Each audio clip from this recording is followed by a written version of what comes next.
So you're chilling on the couch, with the boys, and you're getting ready to go see a movie. But you know what?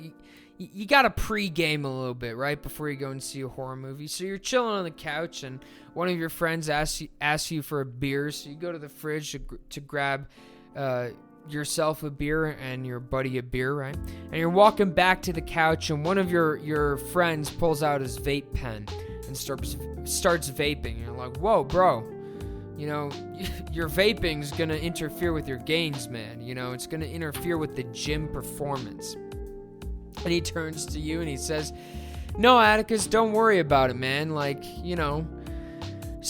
Vaping isn't nearly as bad as smoking is. And you stop and you think to yourself, you're like, hold up, wait a minute, something ain't right. Are you sure? Is vaping really better for you than smoking? And so you ask him if he's trying to quit smoking, and he said, no, I just started as a healthy thing to do because it's healthy compared to smoking. So let's talk about the science behind that. Welcome to the Science Behind That with Atticus Hamilton. Hello, all you scientists, and welcome on back to the Science Behind That podcast. I'm your host, Atticus Hamilton, and as you heard in the intro, today we're going to be talking about smoking versus vaping.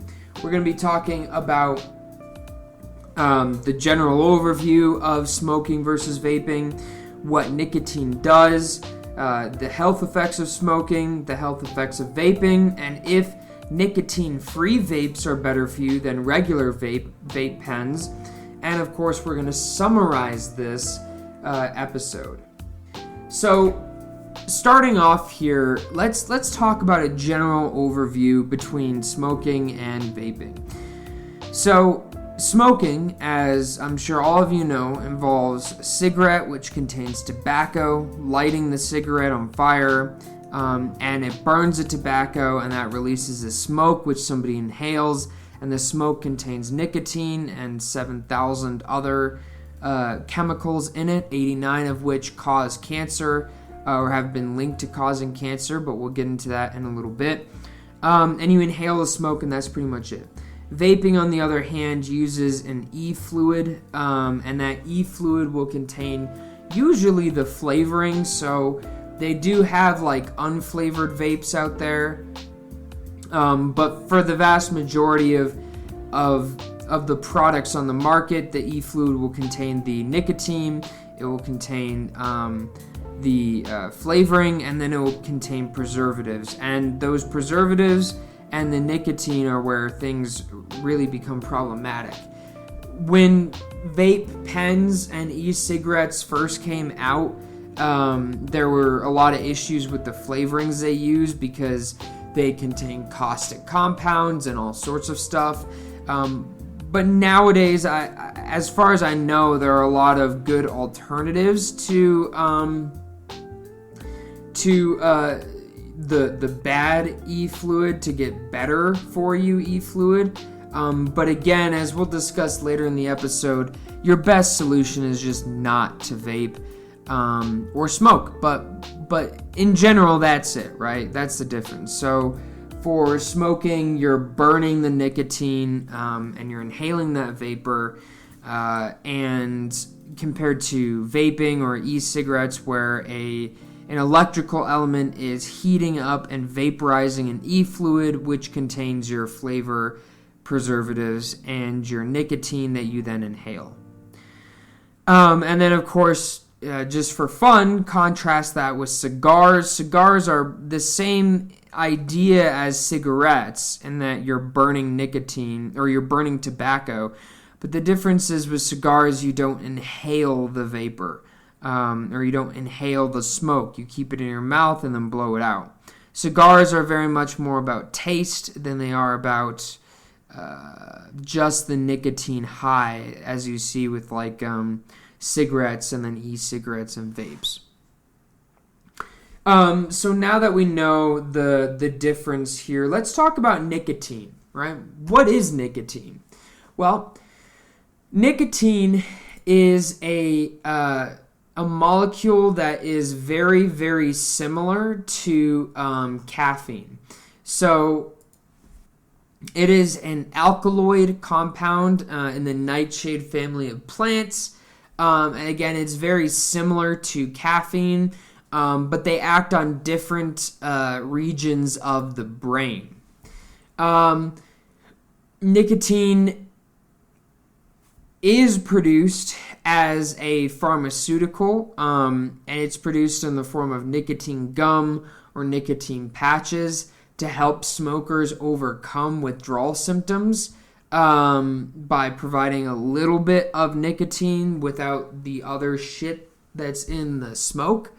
And nicotine is also present in other plants, such as potatoes, tomatoes, and eggplants, although it's in very low levels, and there's basically no data at all as to the significance to human health as a result of those low levels of nicotine in those consumed food sources.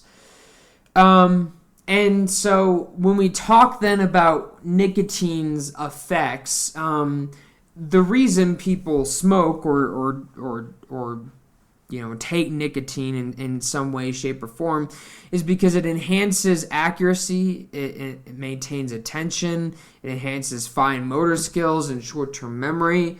But these are short-term effects, and yet they're the primary effects that people look for or chase when it comes to ingesting nicotine.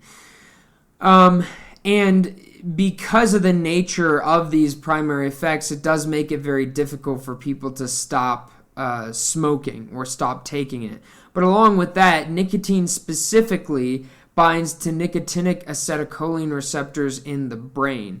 And once the nicotine binds to those receptors, it causes a massive release of dopamine in the brain.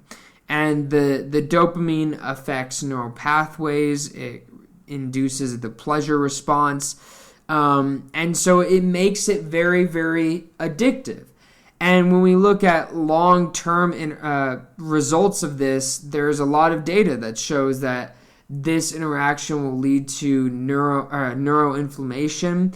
It could theoretically disrupt the integrity of the blood-brain barrier, and it does change an individual's neuroplasticity and interferes with their sleep. And these are the most tame side effects, if you will. Other than that, nicotine affects pretty much every body system. And one thing it does do is it has been demonstrated to directly cause COPD, or chronic obstructive pulmonary disease, and specifically emphysema. Emphysema is a type of COPD, but emphysema is very often associated with nicotine, but specifically with smoking. But moving on then from nicotine, let's talk about smoking. Smoking cigarettes is probably one of the worst things you can do. You have cigars, you have cigarettes, you have pipes, and in my opinion, in terms of best to worst, I think it goes cigars, cigarettes, and pipes. Pipes are bad because there's no filter. In a cigarette, there's a little filter disc which helps to remove some material, but not everything. However, universally, smoking is bad, and it's bad because of multiple things. Number one is the nicotine, and as we discussed, nicotine has a variety of health effects it can cause, both detrimental and short-term positive effects, but it can cause a variety of detrimental health effects. And that's not just it. Health effects of smoking as a whole is it increases your risk of diseases like cancer, heart disease, stroke, COPD, and lung cancer specifically. It can also result in poor vision, premature aging. For my American audience out there, or frankly anybody that's watched Seinfeld, there's an episode of Seinfeld where Kramer is he turns his apartment into a cigar lounge, and his character comes in to Jerry's apartment, and he looks 10 years older. And that was a funny bit in the sitcom, but it's true in reality. Smoking does cause premature aging. And the reason that is because any number of the 7,000 chemicals in cigarette smoke and the nicotine itself interacts with the collagen production in the skin cells of the epidermis, and it makes you look older. Again, causes skin damage, leading to wrinkles and sign of aging. Can also cause depression and anxiety. And the list goes on and on and on of health effects of smoking. And why is that the case? The reason that's the case is, as I said, the nicotine, but also cigarette smoke contains more than 7,000 chemicals, and 69, I think I said 89 before, 69 are known to be carcinogenic. And 90% of lung cancer deaths in the United States are directly caused by a life of smoking, and 80% of deaths caused by COPD, or chronic obstructive pulmonary disease, which includes emphysema and bronchitis, are also directly caused by a life of smoking. COPD is a progressive lung disease that results in difficulty breathing, ultimately.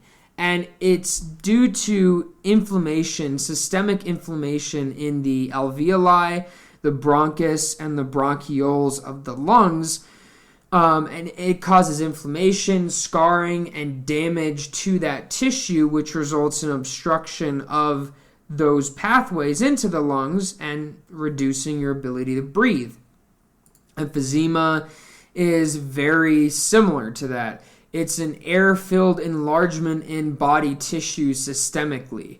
And it oftentimes emphysema causes a permanent enlargement of the alveoli in the lungs, but it can also cause air enlargement in systemic body tissues of non-respiratory related tissues.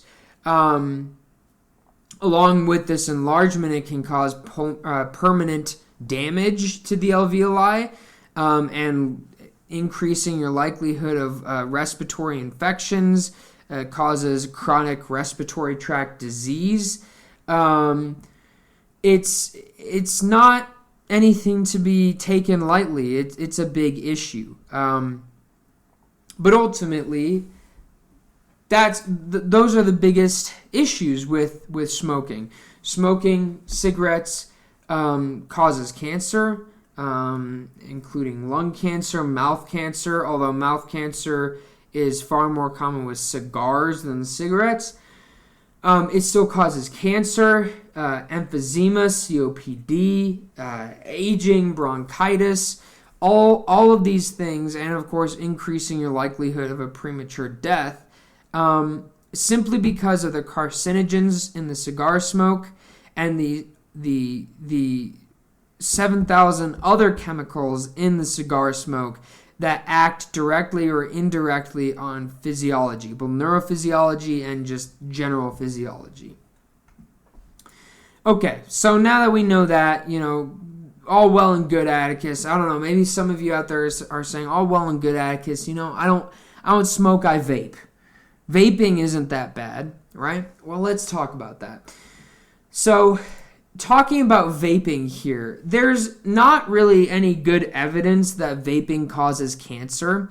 And so from that perspective, it's better than smoking, right? Smoking cigars or cigarettes.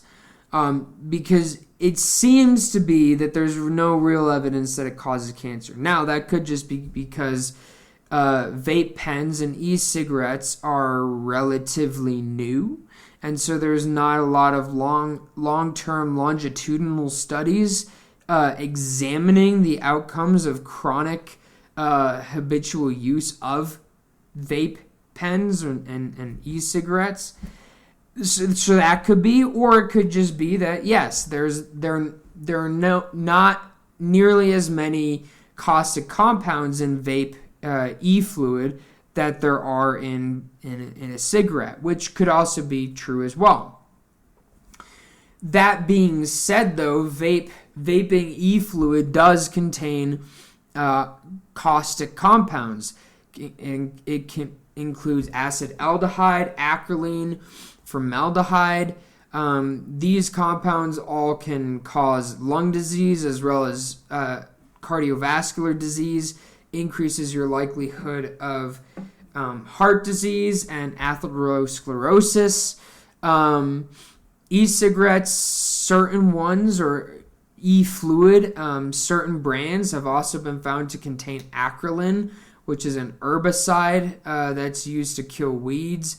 But in humans, it can cause lung injury and COPD. And there is limited evidence that it may cause asthma and lung cancer.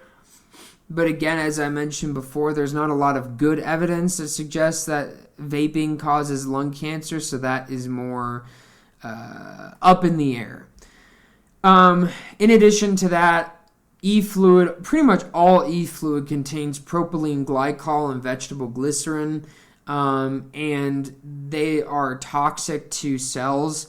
They interfere with the ability for cells to go about their daily activities and protein synthesis, lipid synthesis, cellular repair, that sort of thing.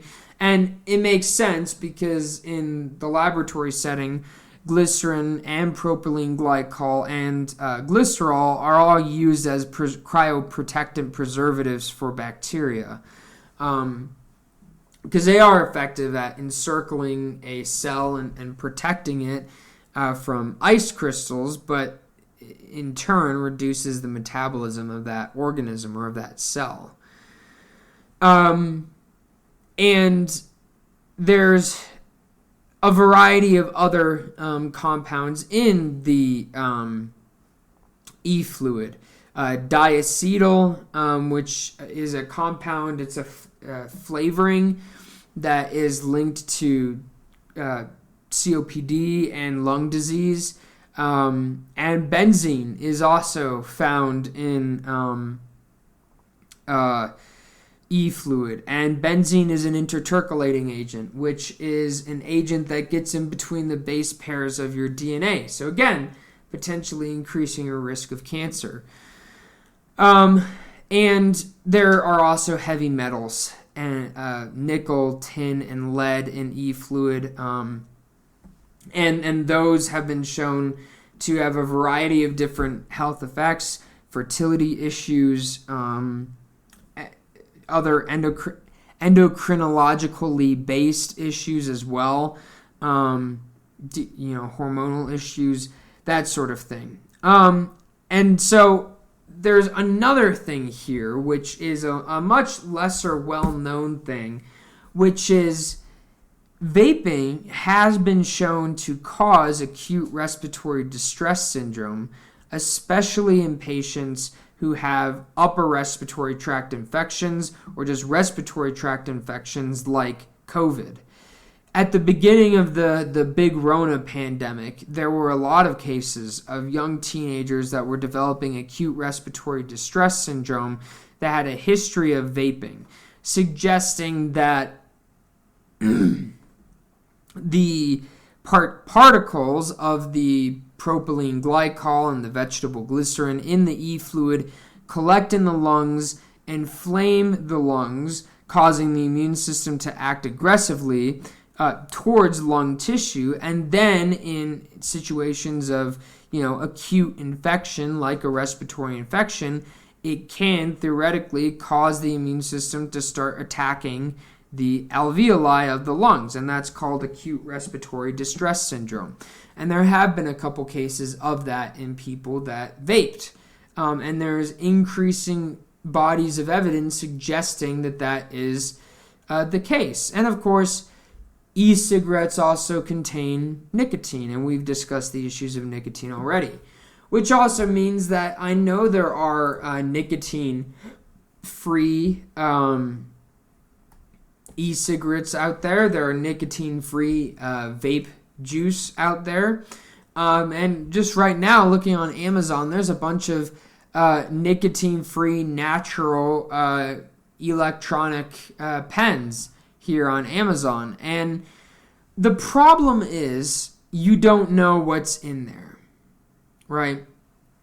So right here we have, I'm not going to say the brand because I don't want to get sued, but you have a brand here that's herbal cigarettes, nicotine-free. If you're still burning it, right, you don't know what is in the smoke. And as we've seen, in all honesty, the vast majority of health issues that we see from smoking, from vaping, from all of that are as a result of the burning of the tobacco or the vaporization of the e-fluid, and not necessarily just, or not necessarily the nicotine itself. So these herbal cigarettes that you're still burning and still inhaling smoke, they're not really better for you. They may smell good, right? But they're not necessarily better for you because who knows what is in the thing you're burning, right? It could say, yes, it's all natural, but we don't know what compounds are being created. We don't know if there's aldehydes in there. We don't know anything like that. Even if it says there's no there's no chemicals in there, the process of burning something is a chemical reaction. And when you burn something, you are creating novel compounds. And so the other big issue with smoking as well is tar buildup. And the tar comes from burning the tobacco.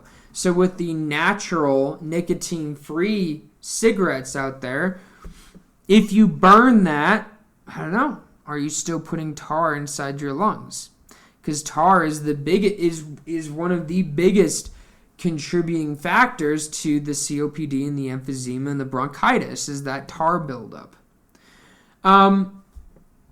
So ultimately, ladies and gentlemen, that's what I have for you today. When it comes down to it, are e-cigarettes better for you than regular cigarettes? Sure. If you're listening to this and you're a smoker and you think that going to a vape pen will help you stop smoking, then by all means do it. If the goal is to stop smoking, do it. But if you're just somebody that doesn't smoke or a teenager and like, ooh, I want to be cool, don't start vaping because you think it's better than smoking. Comparatively speaking, it is better than smoking, but the data still all shows the same thing, which is the life expectancies of people that don't smoke or vape are much longer and much better than those that do smoke or vape. And the reality is that smoking and vaping still causes issues. Even though with vaping it may be a little less, it still causes issues. So overall, ladies and gentlemen, today we discussed the difference between smoking and vaping. We discussed what nicotine is and how that works and the issues with that. We discussed the health effects of smoking and the health effects of vaping. And of course, we just discussed if vaping is really better for you than smoking. I hope you enjoyed today's episode of The Science Behind That podcast. I had a lot of fun recording it. Also, this is a new microphone. So this is my travel microphone. I've got like a pop filter on it. It kind of makes it look like a Smurf. It's kind of funny. But let me know what you think about the new mic, about the content. If you have any comments or questions or concerns about the show, please send me an email at thesciencebt@gmail.com, or you can use the link in the description below to send me a text message. And yes, that does go to my phone, so I see it right as you guys do that. So thank you very much for listening to today's episode of the Science Behind That podcast. I will see you all on Monday. I hope you have a great weekend. And remember, as always, ladies and gentlemen, stand up and question everything.